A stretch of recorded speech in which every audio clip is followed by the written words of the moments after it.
Thank you again for the panelists, the women who are on the stage. Truly an engaging and profound discussion, one that we need to continue.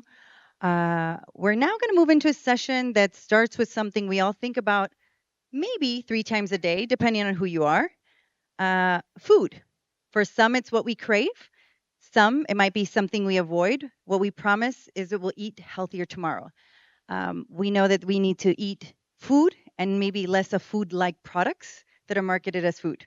This next session is the future of medicine lies in food. Nutrition as the first line of treatment. Takes something so familiar and flips the perspective, showing how everyday choices can play a much bigger role in how we feel and function. Please give a big round of applause. I will introduce all of our panelists first, and then we can applaud for them at the end. Mudita Aurora will be coming to the stage shortly, founder and CEO of Posh N LLC. Marina Moiseyeva, founder and family nurse practitioner at Harmonious Life Family Health. Dr. Gabriel N. Digong, founder and chairman of CM Fit Global Health Consulting. And Svita Vikram, CEO and founder of Nimi Life LLC, and Dr. Roxanne A. Smith, CEO of Lemurian Healthcare. Please give a warm round of applause for our panelists as they approach the stage. Everywhere we go, people want to know who we are and where we come from. Awesome. Welcome to the stage. If you would like to introduce yourselves again, Mudita, wave to the audience. Marina, they're getting mic, no problem. Who do we have on stage? Go ahead and say your name. Hi, I'm Dr. Smith. Shweta Vikram. Marina Moiseva. And the rest of our crew is coming up. Dr. Aurora. Dr. Aurora's and on Dr. the way. Dicon. And Dr. Nia, welcome. Thank you. Good afternoon, everyone. Thank you all for coming to this later presentation about food as medicine. We have a wonderful panel, and we will all be introducing ourselves today, talking a bit about how we center food as medicine and to treat the chronic and prevent chronic diseases. And then we'll open up for questions because I know a lot of people have questions about food. If you don't have questions, I have plenty of questions. So then I'll send those questions to the panel. And we will share this time and the space to make sure that we give you guys a great presentation on food as the future of healthcare. Dr. Degong, welcome. We'd like to start with you. You can sit over there, please. Yes. You can cross the stage. And we're going to start with Dr. Degong, who is going to tell us about his practice, and then we'll come down, and then it will end with me. Dr. Degong.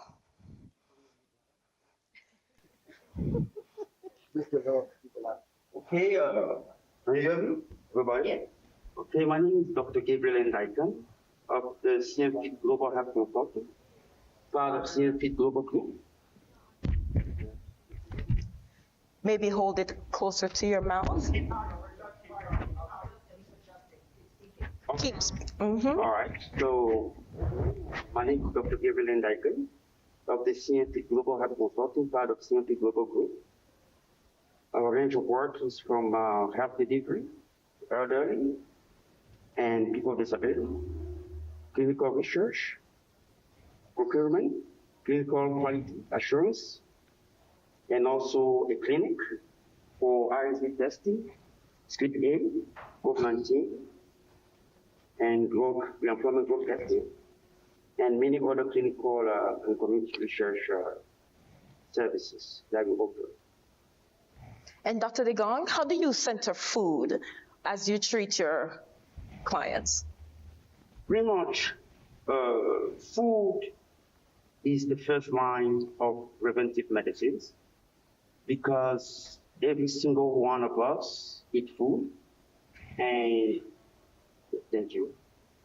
Hello. Yeah, every single one of us eat food. And in that regard, it's very important that we understand the importance of food. When we look at our body, I want to go a little bit deeper. Everything go back to energy. The food get transformed to energy, it's frequencies.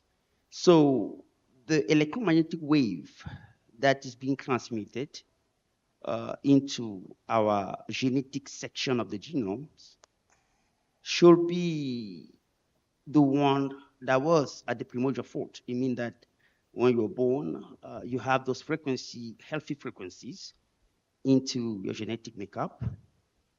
Now, as we go, our body deteriorates because either it's external issue or internal issue, parasite, bacteria, bad bacteria, viruses, that can affect some of the organ functionality.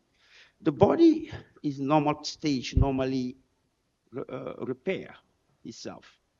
But when it comes into internal issue, like I mentioned earlier, it start having deficiency.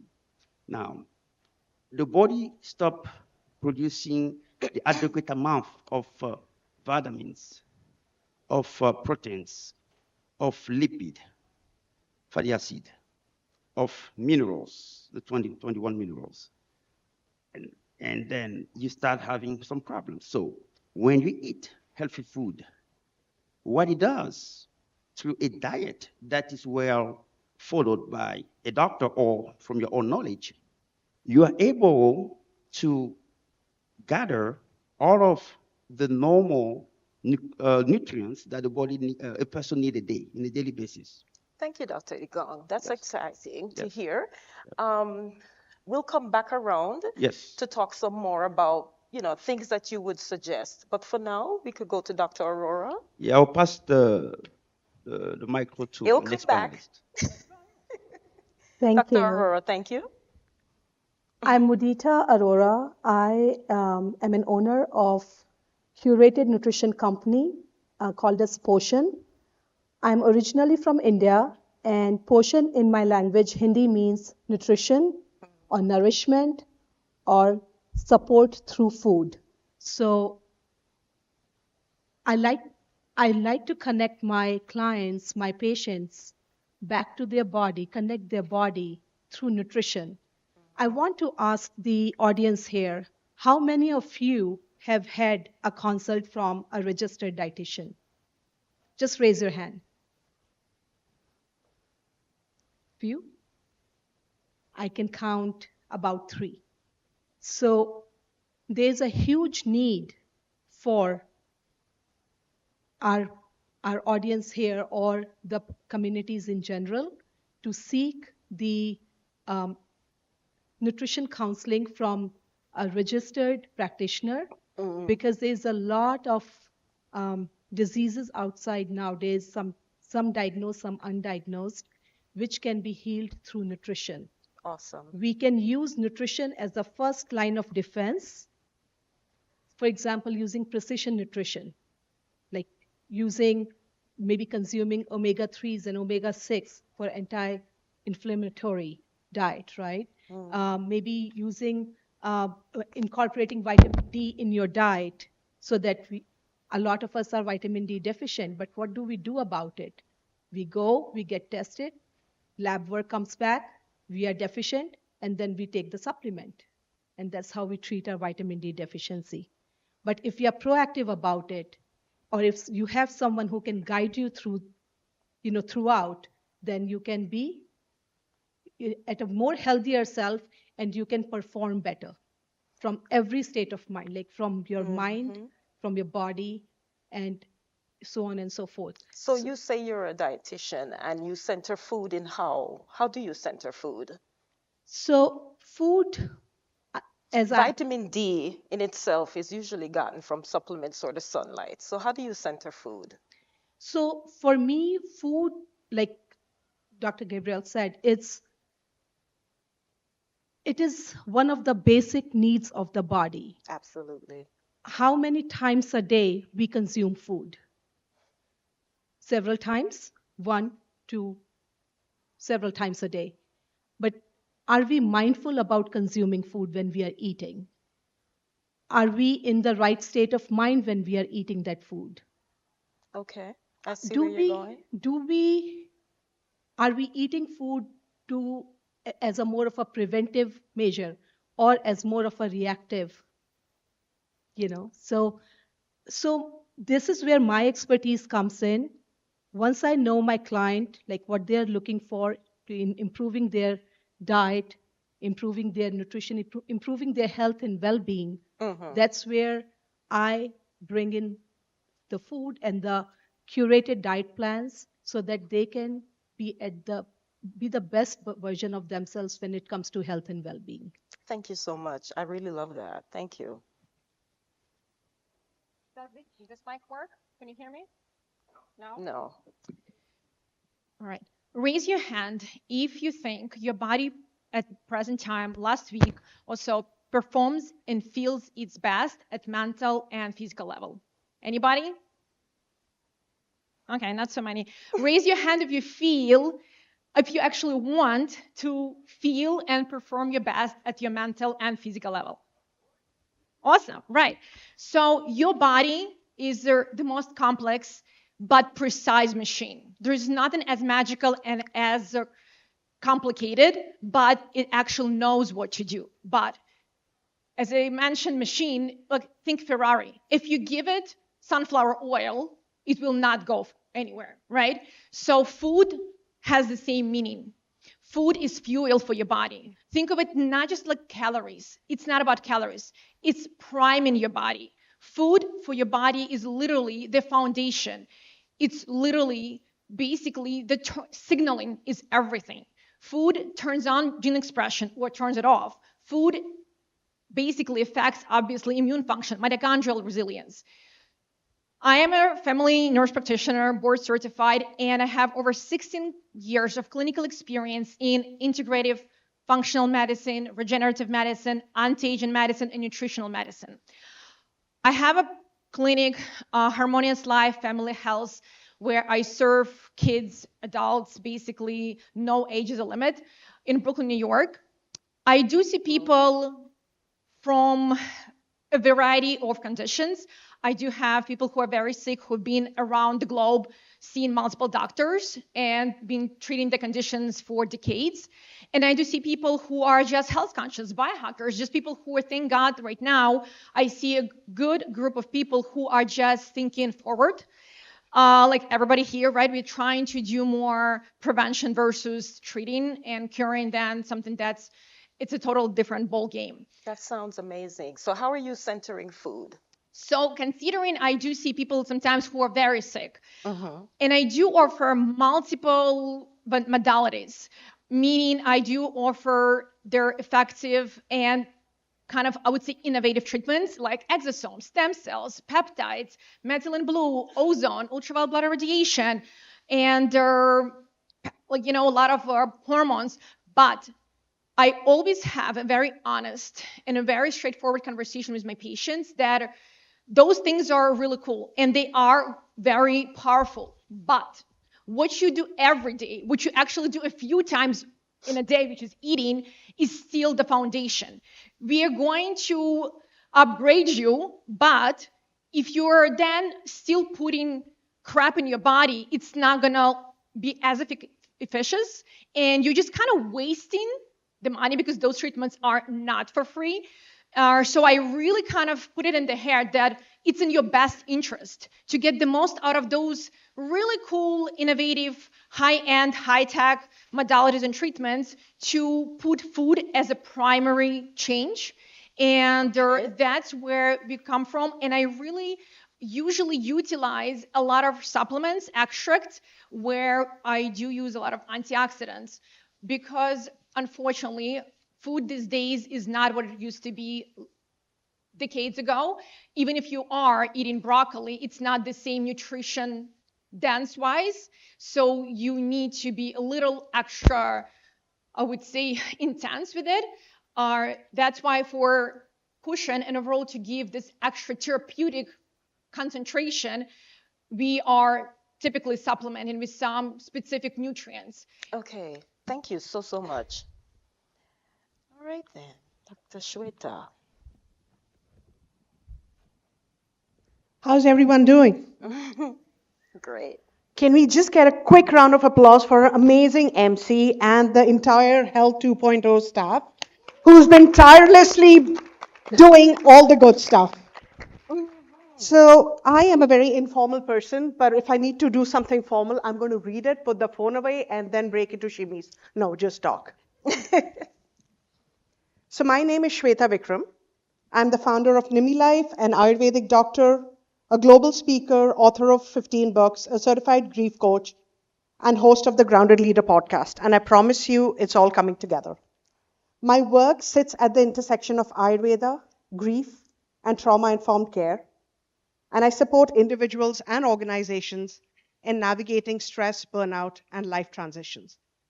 So, to answer your question, Roxanne, I love that. Like, what about food and my practice, right? So, a big part of my approach is food.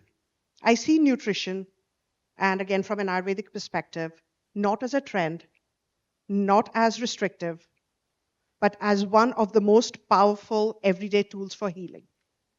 Whether I'm working one on one with clients or consulting with corporations, I help people use diet, daily rhythms, and nervous system regulation to restore balance, resilience, and clarity. Because in my experience, healing doesn't begin with intensity, it begins with consistency, with what we eat, how we live, how we support ourselves through both visible and invisible forms of grief and healing. I'm really honored to be part of this conversation on food as medicine and to explore how we can bring nourishment back to the center of healthcare in a way that's both practical and deeply human. Thank you. Just a, I'd like to say thank you to the entire panel. One, for your diversity, two, for your passion, and three, for how you're centering food. I have to agree that we should be thanking Health 2.0 for giving us this opportunity, and I'm extremely grateful for the chance to chair this panel.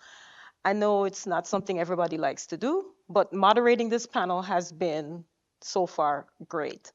I am Dr. Roxanne Smith. I have 30 years of general internal medicine board certified experience. About 5 years ago, I went through a sea change where I took my private search for health and I turned it into learning. I went back to Health Master Institute and learned how to be a nutrition therapist, where I use food as a therapy and medicine to reverse chronic diseases. If you tell me you have diabetes, I have a method using food for you, and so on and so forth. I then also went back to Health Mastery to learn about quantum mind body therapy. Because, as the previous panel was talking about, what goes on in your mind affects how you go towards and how you pick your food. Well, the hormone in your body dictates if you want to have a sugar craving or a fat craving or a salt craving. So the mind is also intricately involved. But the way I center food, to answer my own question, is food is the foundation. The temple, your body that it is, needs the right nutrition. You need the science and the knowledge. And our focus at Lemurian Healthcare is education and empowerment so that you can make the choices that then optimize your health.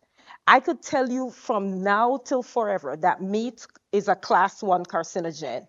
But if you don't see the science, feel the difference, and then make the change as a voluntary change, I'm doing you a disservice. I shouldn't push it down your throat. You should understand it from your own sense of knowledge. So if I'm not empowering you, I'm not doing the right thing. Now, I'd like to bounce back to the panel to talk about different aspects of food. And if you guys had any questions, we're open to taking questions at this time since we all had a chance to share who we are. So if you have a particular question for any panelist, we'd love to hear them.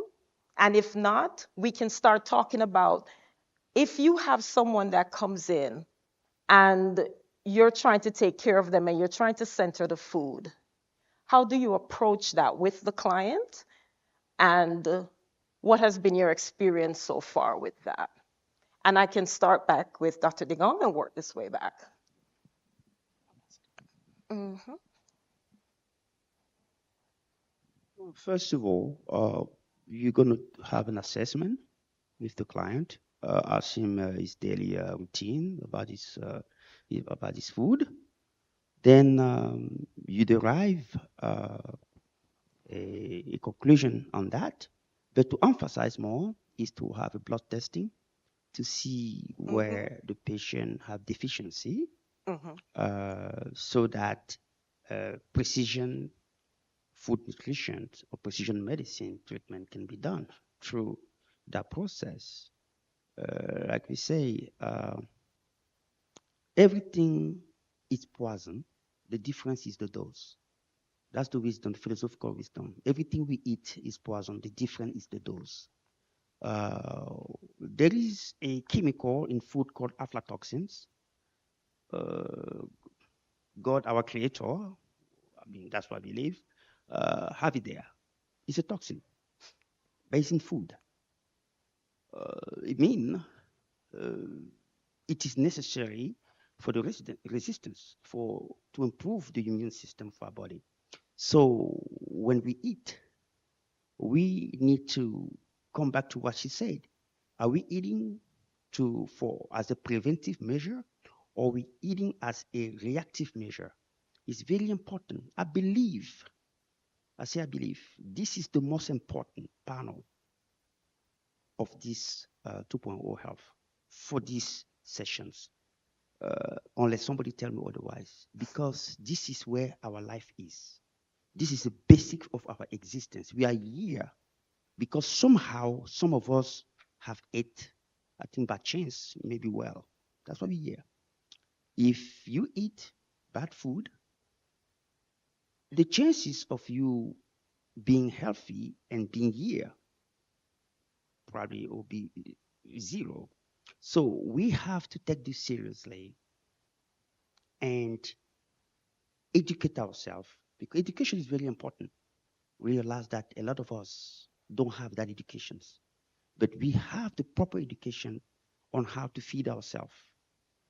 If we need help, the dietitians follow through. We learn what our body needs, because each one of us have what we call a differential constant that are called pharmacogenetic, which is the reaction of your gene based on what you consume, which is different from one another. That's the difference. So it needs to be considered.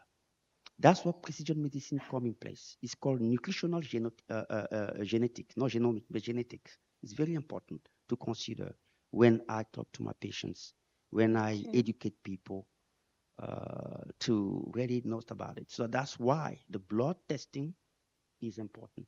So blood testing and education. Thank you so much, sir. Thank you. So my process is fairly straightforward. I set up a 90-minute call with my client, and during that call, I go over a list of comprehensive questions, like, their top 3 goals from the nutrition counseling. And after talking to them, we shortlist one goal, like that is most important to them. A lot of those questions are they are around what have they done in the past? Have they tried any diets? What has worked? What has not worked? We must know that what is truly important to our client. So how's their sleep patterns? Sleep, some of the previous panels, they talked about sleep quite a bit.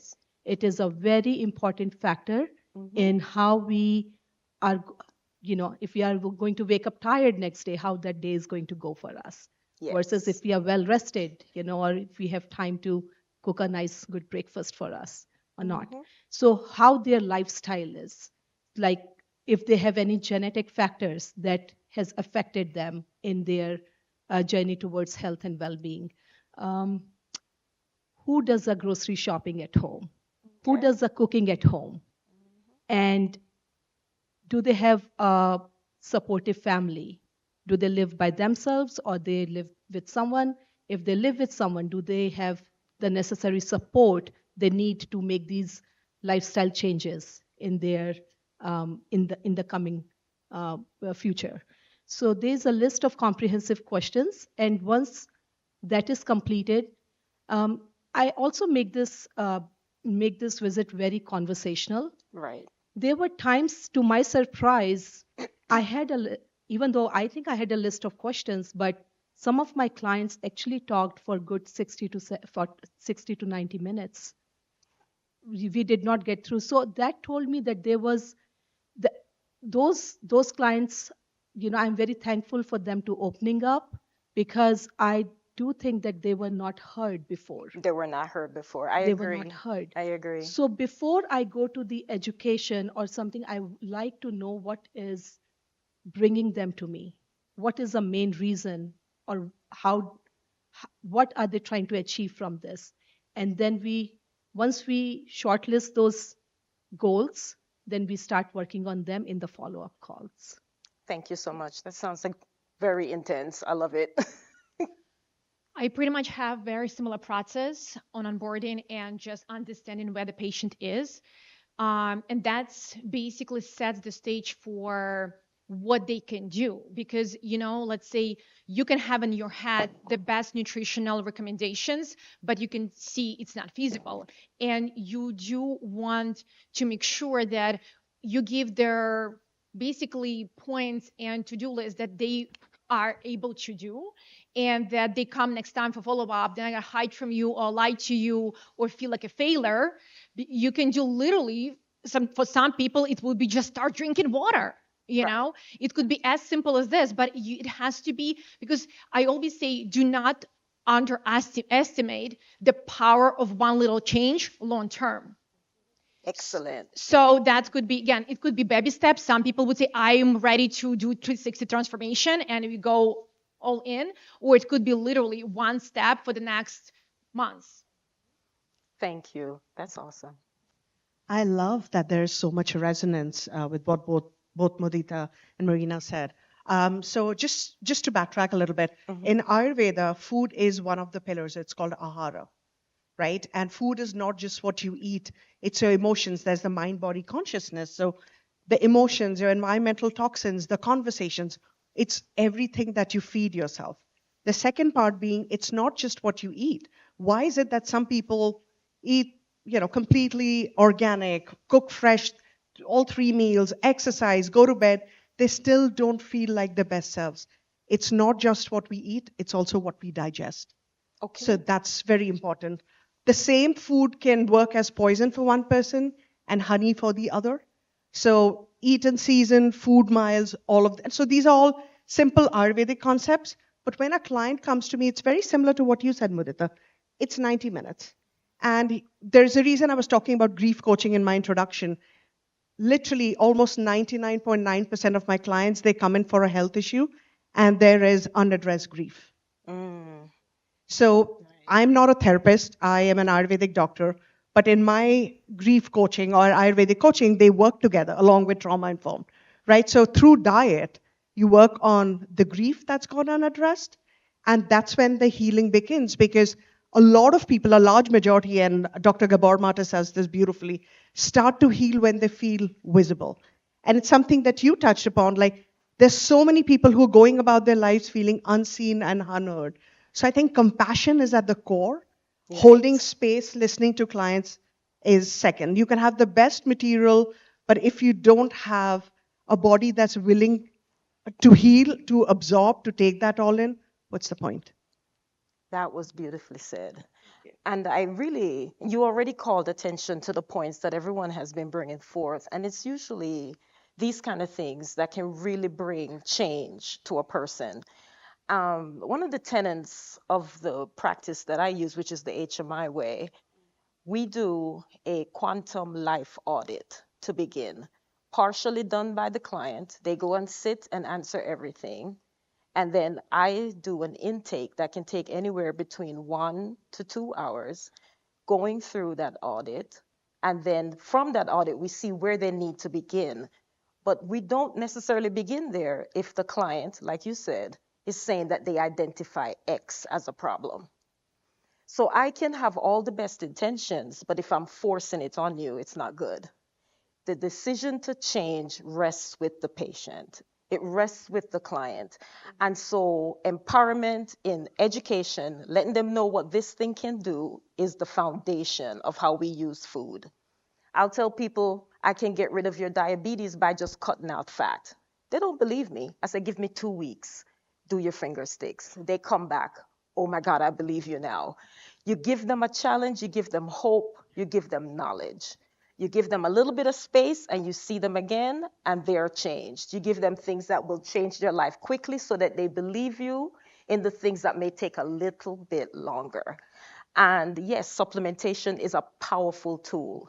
But for them to understand that the source of that supplementation is food, that if they get enough of the right food, they can get lots of that supplement, plus on top of the supplementation they're taking, they will be set for life, turning on the right genes, turning off the wrong genes, and having more peace, joy in their life. And that's the basis of what we do when we are at Lemurian Healthcare. Now, I wanted to open up from the panel questions that you may have or thoughts that you may want to share, because I don't want to be the only one posing questions. So I'll go to Marina. Do you have a question you'd like to pose to the panel? Want something that you haven't yet heard, and then we can go from there. The panel? To the panel, to the audience. Yeah, I think I would love to give you some valuable practical information. Just something you can do to yourself and, upgrade your health and wellness. Food wise, as we all mentioned, definitely this should be your core and this is non-negotiable, period. But are a few interesting things in terms of super nutrients, superfoods that, literally adding one quality supplement from food. But again, considering you will need to pounds and kilograms of that. So I'll give you a list. But overall, if you want more information, I have a Harmonious Healing Blueprint book where you have all this information, foods, and much more by Hacking Regeneration. If you come over after or see me today, tomorrow, if you give me your phone number, I will gift you a book. Use it, share it. There's a lot of practical information for yourself and for your patients, for your family. So basically, I would say there are a few nutrients that I love and definitely bring a lot of kind of help to your body to be in this modern toxic world, because it's not the question if you're toxic, it's the question how toxic we are. Sulforaphane is number one, which is broccoli seed extract, but you will need to eat like pounds of it to get it, right? So it's great for liver, great to support detox, and great to support your cell DNA and anti-cancer properties. Another one, sea buckthorn. Basically, I buy frozen sea buckthorn and I make tea from it, or I can just eat it frozen.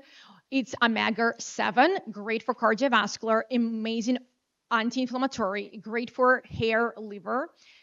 Chokeberry, also, you can get an extract, you can buy frozen berries.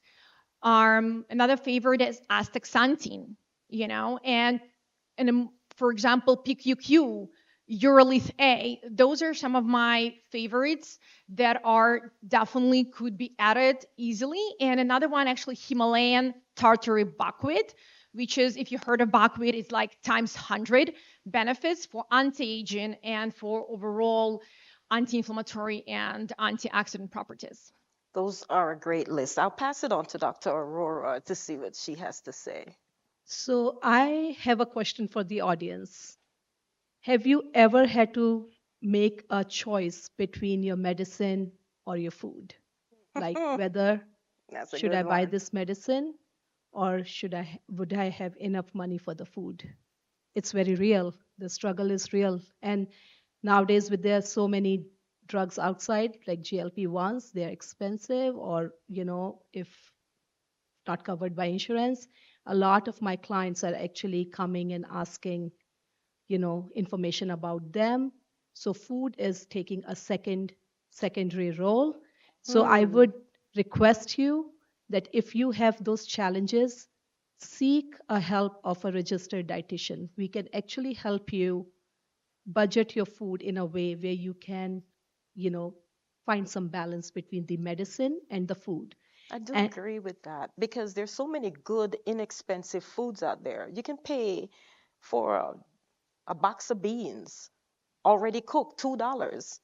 And That's and great a food. lot of my clients think that the canned foods are not good. Right. Uh, no, it's not true. So if you would like to get more knowledge about how you can, how you can eat on a budget, if that is your concern, then definitely me, or if there's another private practice dietitian, they can help you, or if there's a dietitian in your outpatient setting, they'll be happy to help you. I also want to ask, and it's a very personal question, so if somebody would like to answer, that would be great. On a scale of 1 to 10, how happy you are? 10. I heard a 9 out there. 9, 10? That's Oh, awesome. Yeah. that's Thank you for awesome. being honest with the challenges, because if your happiness score is higher, you're more willing to change Hmm. your lifestyle. Once you're guided by the practitioner, you're more willing to accept the treatment strategies, and then overall health and well-being will be improved. But if your happiness score is lower, I have seen this time and again in my practice. Right. Some of the clients whose happiness is like 3 or 4 on a scale of 10, it takes a lot more motivational um, yeah, it takes a lot more motivational interviewing and strategies to help them get to the level of making the changes that is going to be important for them in a long run. I also have seen some challenges where the clients, the health deteriorates so much that they have to pay thousands and thousands of dollars in healthcare bills. So, but investing your time, effort, and resources in the right practitioner so that you can do the preventive maintenance of your body is very important.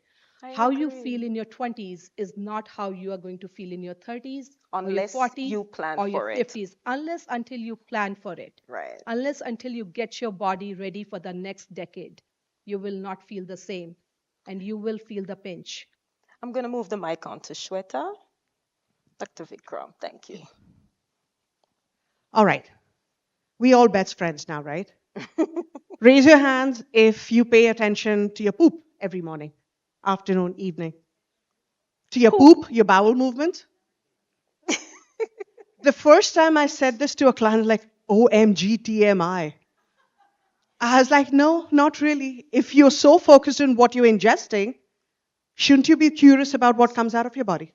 Yes. And also, it's very much of a philosophy in certain parts of the world that it's okay if you don't eliminate every day. It creates ama, which is toxins in Ayurveda. And those toxins or do a number on your body, right? So I love talking about poop. I know it's not the first thing that I said to my now husband on a first date, but your poop will tell you a lot about what's going on with what you're not digesting. So start paying attention to that. And one quick comment. We'll all share our wisdom, our experiences. Choose to walk away with what aligns with you. Yes. My rule, and which is coming from Ayurveda, is the 80-20 rule. 80% of the times I'll eat, what I need to do for my doshas to be balanced, for my sleep to be in place, for my nervous system to be regulated, for my happiness quotient to be there. 20% of the times I might be face down in a pecan pie and I don't judge myself. So give yourself that space when you judge yourself less, when Right. you pray, and whatever your modality might be. Some people pray, some people say gratitude, some people just acknowledge how their food has come to your table. Dr. Arora just shared there are people who have to make choices, right, between medication and food. So if you're able to do that, just remember 80% of the times, the 80-20 rule, 20%, we are human beings. We live once, and life happens when we are planning it, right? Because that's life. So also make moments for joy. Thank you so much. I'll insert my question here before I come back to you, Dr. Digong. 5 minutes. So quickly, I will say that for anyone out there who wants to understand what we're doing here, please make sure you speak to us individually if you have any questions, any concerns.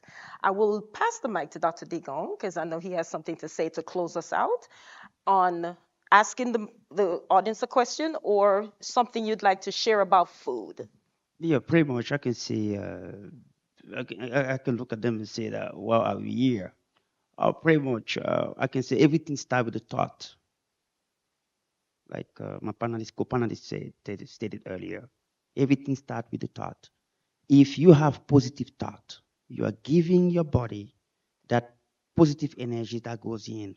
It also heals the cell as in the energy level. It does heal it. It's needed. Now, something that we need to consider is that every single one of us have that specificity in them when it comes to processing the food. The pharmacodynamic and the pharmacokinetic, all of that played a role into the pharmacogenetics of the food processing in our body, and that is individualized. Certain, based on what the co-panelist stated earlier, we have nutrients that we find in food that play a specific role, like vitamin C, like vitamin A. We all know what it does. But now, when we go to precision medicine as we age in time, we can use it to age with quality. So it go back to the reverse. The quality of our food that we consume is the most important things that we need to consider in our daily life. That's something that I want people to take out of this conference, which I believe is the best panel, because talk about the most important things. You want to live 114 years, you can if you take care of your body Thank you, Dr. Digong. Thank you so by much. eating the quality food, proper food. It has been a true honor and pleasure to moderate this panel. And we all have our different ways of practice. But the one thing we can agree on is the fact that food is the absolute foundation for your life. I personally will be available today and tomorrow for anyone who sees me, just stop me to talk to me more because I didn't really share a lot here today because I wanted to focus and make sure that everyone had a chance. Everyone here has their role, but I'll tell you as a nutrition therapist and mind body, I agree with several things that you guys have said, maybe not all, but know this, find who you resonate with. Work as hard as possible doing what they advise you to do. Put yourself in it 100%. If it's not working, accept that it may not work for you and then move on. Find the person who's going to help you because you deserve that kind of help. And so don't ever get tied up that this person is a doctor, so they should know better. If you're not seeing the fruit of what they are sowing, if the seed is not bringing you the fruit that you want, be willing to walk away and find somebody else because you deserve the best health possible. All right? So, with that being said, thank you very much. Thank you to Health 2.0 for giving us this opportunity. And thank you to the audience for sticking around so late. We've taken